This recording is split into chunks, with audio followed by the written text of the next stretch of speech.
Poslušate besedilo knjige Hrepenenje vekov ali Jezusovo življenje, ki jo je napisala Ellen G. White. Na vrsti je 26. poglavje z naslovom V Kafarnavmu. Jezus je v premoru med potovanji sem in tja prebival v Kafarnavmu, ki je zato postal znan kot njegovo mesto. Razprostiral se je na obali Galilejskega jezera in blizu meja prekrasne Genezaretske ravnine, če ne že kar v njej. Lega jezera pod ravnijo morske gladine je v ravnini, ki ga je obdajala, zagotavljala prijetno južno podnebje. Tam so v Kristusovem času uspevale palme in oljke. Sadovnjake in vinograde, zelene njive in cvetje razkošnih barv so namakali živi studenci, ki so bruhali iz skal. Ob jezerskem obrežju in po bližnjih hribih, ki so ga obdajali, so stale vasi in mesta. Jezero je bilo prekrito z ribiškimi čolni. Povsod je vladal vrvež živahnega, delovnega življenja. Sam Kafarnavm je bil zelo primeren za središče zveličarjevega dela. Stal je ob glavni cesti iz Damaska v Jeruzalem in Egipt ter proti Sredozemskemu morju, zato je bil velika prometna pot. Skozenj so potovali potniki iz raznih dežel in se v njem ustavljali, da bi se odpočili med potovanjem iz kraja v kraj. Tam je Jezus srečeval ljudi vseh narodov in družbenih slojev, bogate in imenitne, pa tudi revne in skromne. Ti pa so njegove nauke prenesli v druge kraje in v mnogo domov. Tako so bili ljudje spodbujeni k preiskovanju prerokovanj, pozornost je bila usmerjena na zveličarja, svetu pa je bilo razodeto njegovo poslanstvo. Čeprav je veliki zbor nasprotoval Jezusu, je ljudstvo željno pričakovalo razvoj njegovega poslanstva.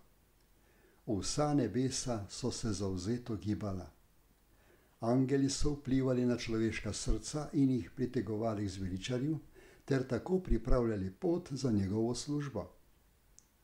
Dokaz Kristusove moči v Kafarnavmu je bil sin kraljevega uradnika, katerega je bil ozdravil.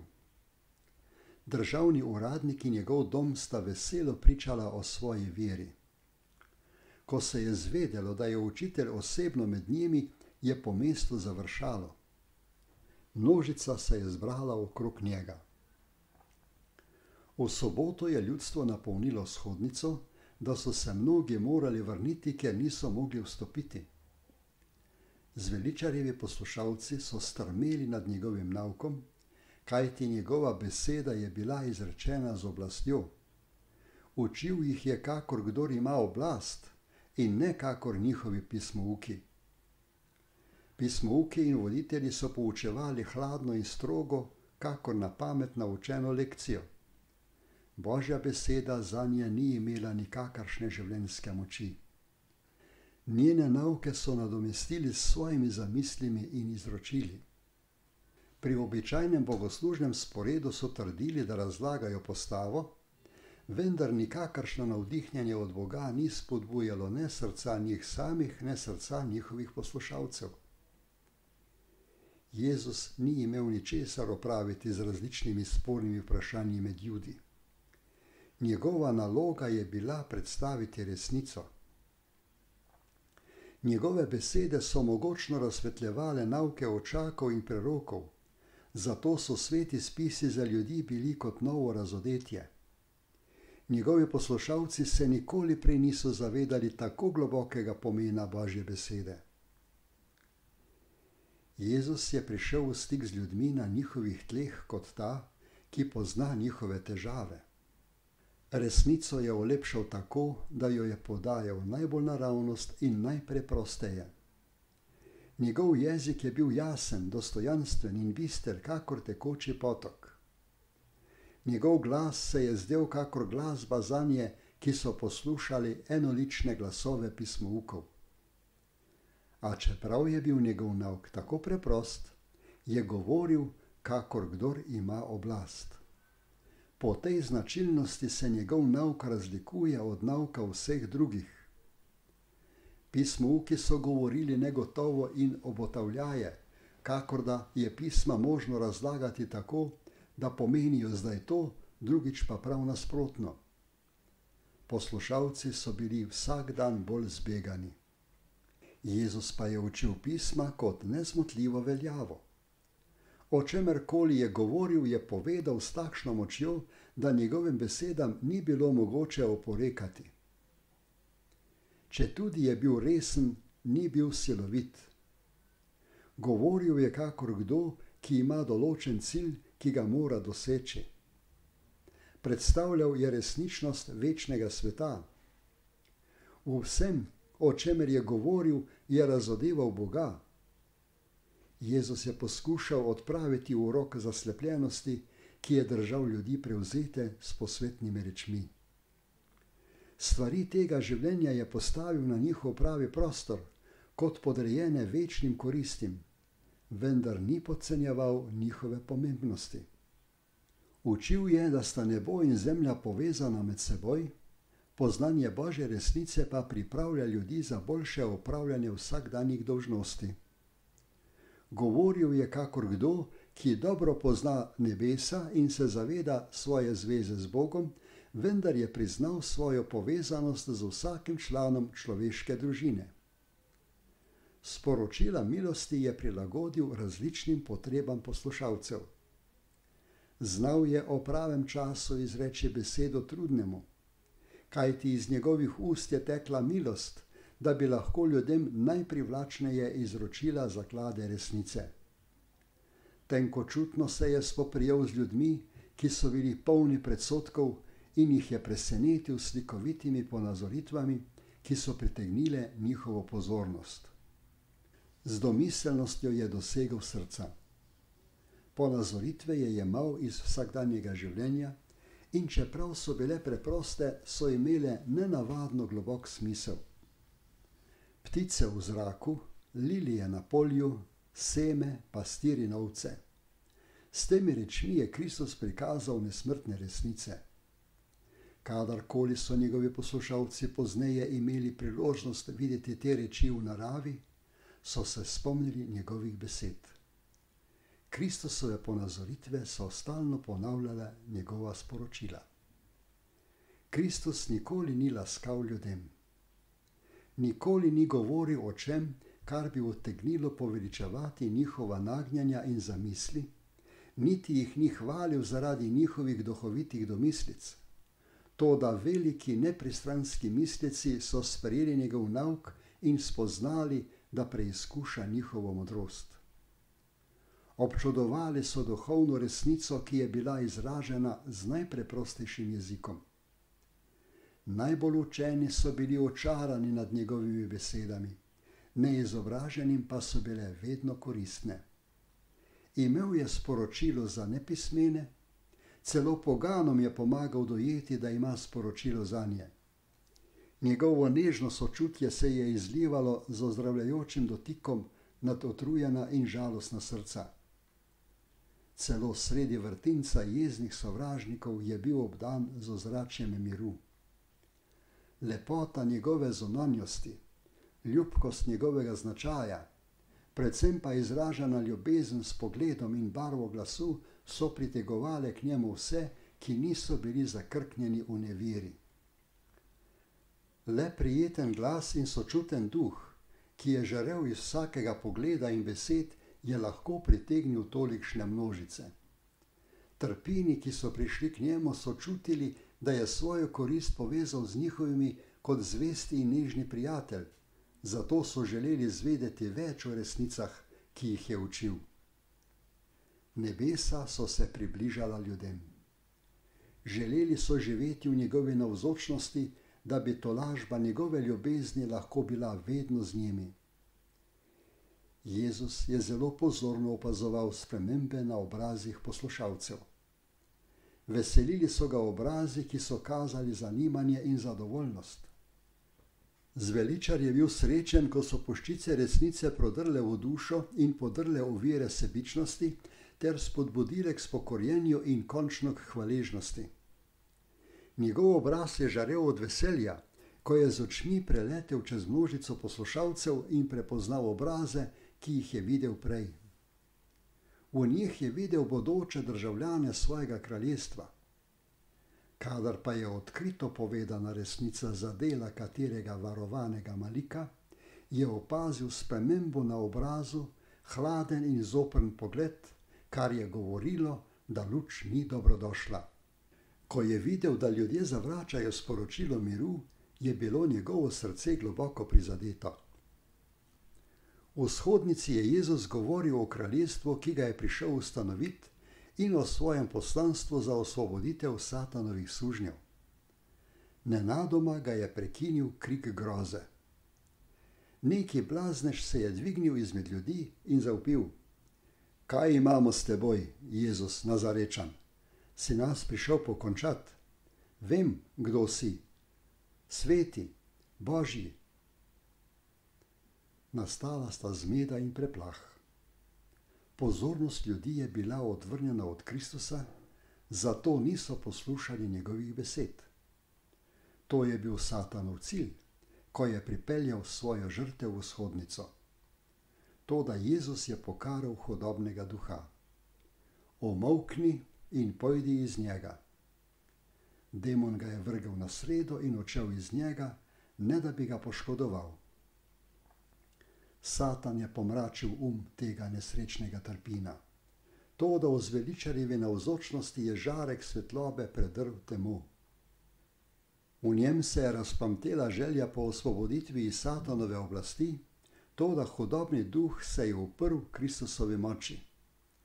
Ko je ta človek poskusil poklicati Jezusa na pomoč, je hudobni duh položil svoje besede v njegova usta, zato je vzkliknil v smrtnem strahu. Obsedenec se je delno zavedal, da je na navzočnosti njega, ki ga je zmožen rešiti. Vendar, ko je poskušal priti na doseg te mogočne roke, ga je druga volja zadržala in je izgovoril druge besede. Boj med Satanovo močjo in njegovo željo po svobodi je bil strašen.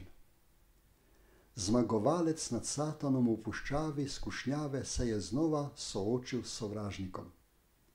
Hudobni duh je uporabil vso moč, da bi zadržal oblast nad svojo žrtvijo. Tukaj se umakniti bi pomenilo prepustiti zmago Jezusu. Kazalo je, da bo trpin ob življenju v boju s sovražnikom, ki je uničil njegova zrela leta. Toda zveličar je spregovoril z oblastjo in osvobodil sužnja. Bivši obsedenec je stal pred začudeno množico srečen zaradi svobode, da odloča o svojem življenju. Celo hudobni duh je pričal za zveličarjevo božansko moč. Človek je hvalil Boga za svojo osvoboditev. Oči, ki so se prej bleščale z ognjem blaznosti, so sedaj odsevale razumnost in izlivale solze hvaležnosti.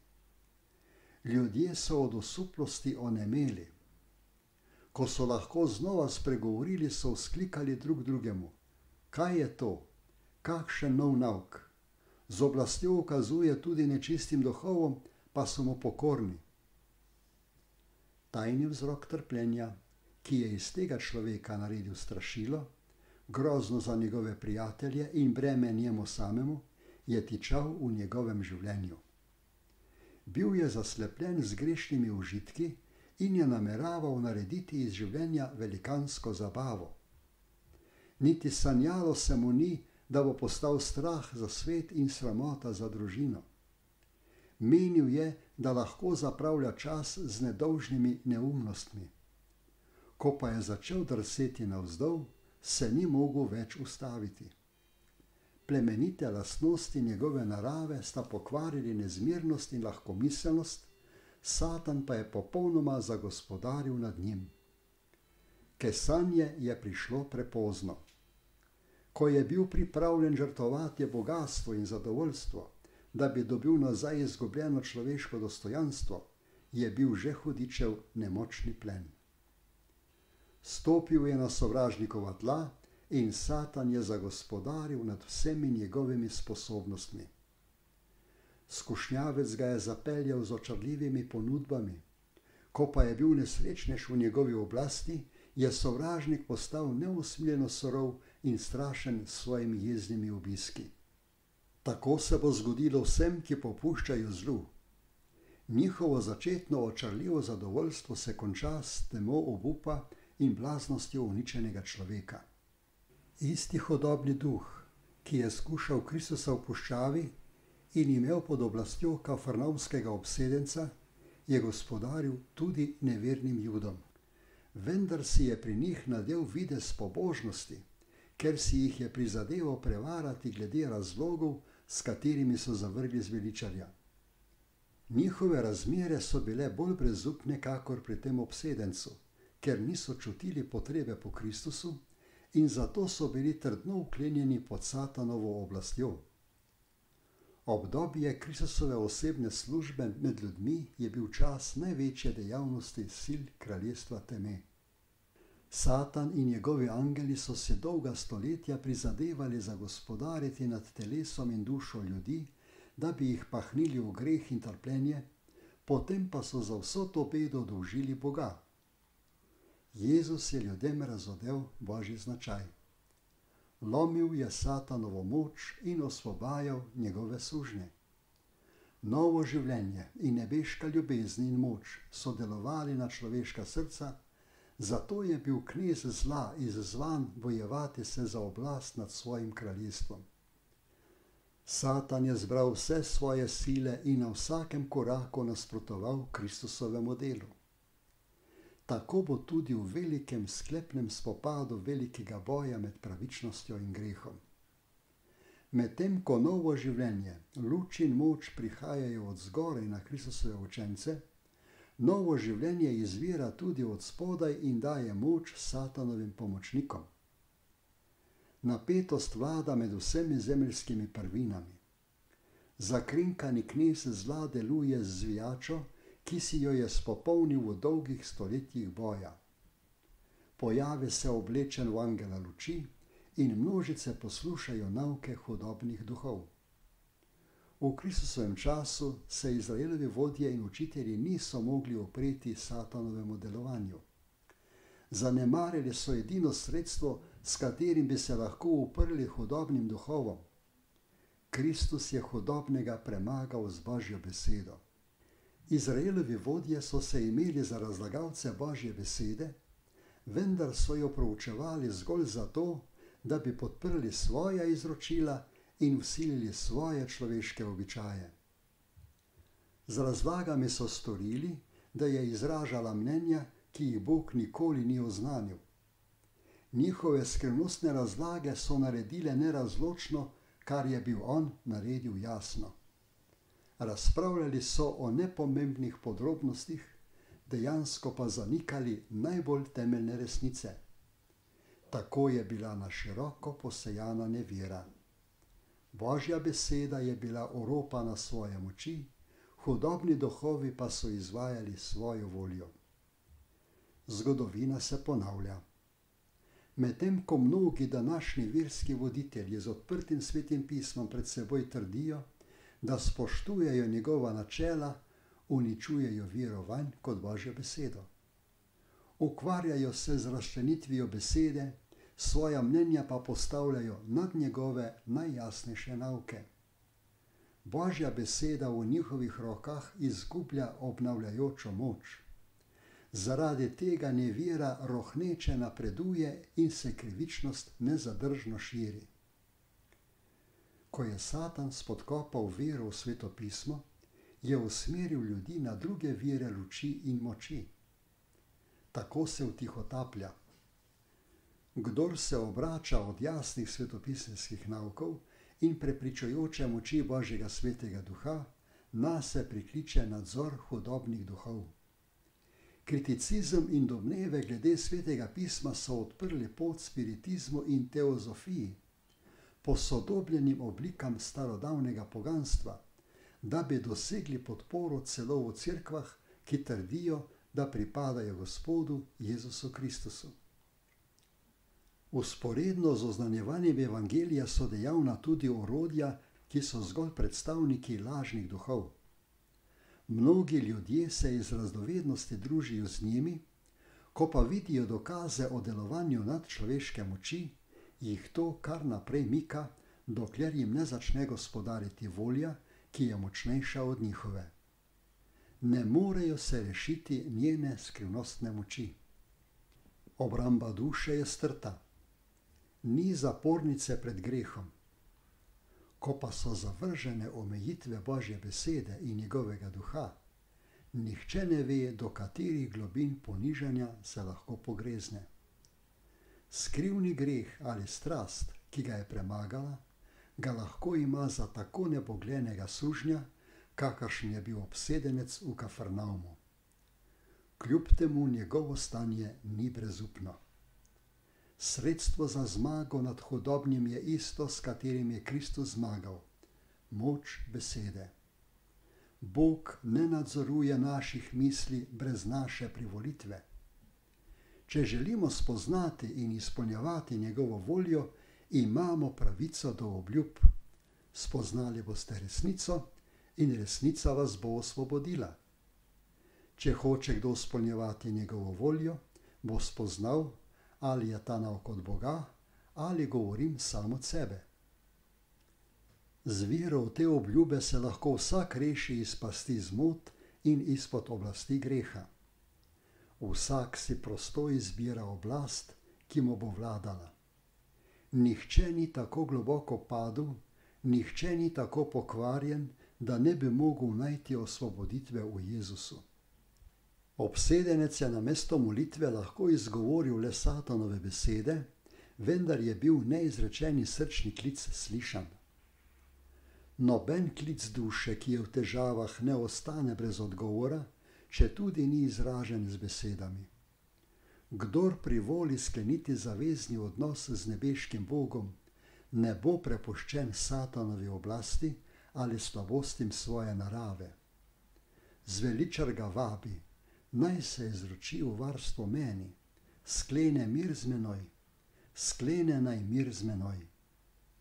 Duhovi teme se bodo bojevali za dušo, ki je bila nekoč pod njihovo oblastjo, nebeški angeli pa se bodo bojevali za njo z močnejšo močjo. Gospod pravi, ali je mogoče močnemu vzeti plen? Da, tako pravi Gospod. Tudi ujetniki se močnemu odzamejo in plen nasilniku uide. Boril se bom s tvojimi nasprotniki in tvoje otroke rešim. Ko je bil zbor v vzhodnici še vedno okamnel od groze, se je Jezus umaknil v Petrov dom malo odpočit. Ampak tudi tam je padla senca. Petrova tašča je bila bolna, imela je hudo vročico.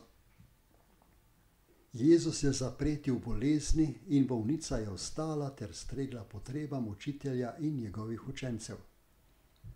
Novice o Kristusovih delih so se hitro razširile po Kafarnaumu. Ker so se ljudje bali rabinov, se niso upali priti k njemu, da bi jih ozdravil, dokler ni minila sobota, ampak brž, ko je sonce izginilo z obzorja, je nastalo veliko razburjenje. Iz domov, prodajaln, s tržnic so se meščani stekali proti skromni hiši, kjer si je bil Jezus poiskal zavetje. Bolnike so prinašali na nosilih, nekateri pa so si pomagali z berglami ali pa so se opirali na prijatelje in se tako počasi opotekali, da bi prišli k zveličarju. Več ur so prihajali in odhajali, ker nihče ni vedel, ali bo zdravnik jutri še med njimi. Kafarnaum ni bil še nikoli priča takšnemu dnevu. Glasovi zmagoslavja in vzkliki osvoboditve so polnili zrak. Zveličar se je veselil radosti, ki jo je izzval. Ko je videl trpljenje teh, ki so prihajali k njemu, je bilo njegovo srce ganjeno od sočutja. Zato se je veselil svoje moči, da jim je lahko vrnil zdravje in srečo. Jezus ni nehal delati, dokler ni ozdravil zadnjega bolnika. Šele pozno ponoči je množica odšla in na Simonovo hišo se je spustil mir. Dolg, naporen dan je minil in Jezus si je poiskal počitek. Vendar, ko je mesto še spalo, je vstal, se odpravil ven na samoten kraj in tam molil. Tako so minevali dnevi Jezusovega zemeljskega življenja. Pogosto je odpuščal učence in jim omogočal, da so obiskali dom in se spočili, sam pa se je blago upiral vsem njihovim naporom, da bi ga odvrnili od dela. Ves dan je naporno delal, učil nevedne, zdravil bolne, vračal vid slepim, hranil množice. Zvečer in zgodaj zjutraj je odhajal v svetišče gora k pogovoru z očetom. Pogosto je vso noč preživel v molitvi in premišljevanju, ob svitu pa se je vrnil med ljudi k delu. Peter in njegovi tovariši so zgodaj zjutraj Jezusa obvestili, da ga prebivalci Kafarnauma že iščejo. Učenci so bili grenko razočarani, ko so videli, kako je bil Kristus doslej sprejet. Jeruzalemski veljaki so ga hoteli ubiti. Celo njegovi someščani so mu hoteli vzeti življenje. Toda v Kafarnaumu so ga sprijeli z veselim navdušenjem, zato so upi učencev spet oživeli. Mogoče se bodo med temi svobodoljubnimi Galilejci našli takšni, ki bodo podprli novo kraljestvo. Zato so bili presenečeni, ko so slišali Kristusove besede. Tudi drugim mestom moram oznaniti evangelij o Božjem kraljestvu, ker sem zato poslan. Sredi razburjanja, ki je zajelo Kafarnaum, je pretila nevarnost, da bi bil pozabljen cilj njegovega poslanstva. Jezus ni bil zadovoljen s tem, da je opozoril nase zgolj kot na čudodelca in zdravnika telesnih bolezni. Želel si jih je pritegniti k sebi kot njihovemu zveličarju. Ljudje so bili nagnjeni k mnenju, da je prišel kot kralj vzpostaviti zemeljsko kraljestvo, on pa je hotel odvrniti njihove misli od pozemskega na duhovno. Zgolj pozemski uspeh bi pomenil oviro za njegovo delo. Občudovanje brezbrižne množice je vznemirjalo njegovega duha. V življenju nikoli ni zahteval svojih pravic. Sinu človekovemu so bile tuje časti, ki jih svet izkazuje položaju, bogastvu ali nadarjenosti. Jezus ni uporabljal nobenega sredstva, s katerim si ljudje zagotovijo vdanost ali spoštovanje. Mnogo stoletij pred njegovim rojstvom je bilo o njem prerokovano. Ne bo pil, ne bo povzdigoval in ne dal slišati svojega glasu po ulicah. Nalomljenega trsta ne bo zlomil in tlečega stenja ne ugasil. Zvesto bo delil pravico. Ne bo opešal in ne klonil, dokler ne vzpostavi pravice na zemlji. Farizeji so se poskušali razlikovati s strogim izpolnjevanjem obredov in z razkazovanjem pobožnosti in z dobrodelnostjo. Vnetost za vero so dokazovali s tem, da so iz nje naredili vprašanje za razpravo. Nasprotujoče si ločine so med seboj ostro in dolgo razpravljale in nič nenavadnega ni bilo na ulici slišati srdite glasove spopada učenih razlagalcev postave. Jezusovo življenje se je vidno razlikovalo od vsega tega.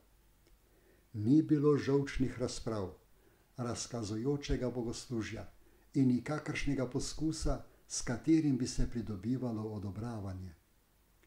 Kristus je bil skrit v Bogu, Bog pa se je razodel v značaju svojega sina.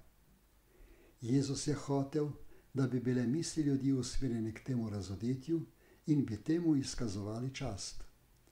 Sonce pravičnosti ni naenkrat zasijalo v polnem sijaju, da bi se slavo osupnilo čutila.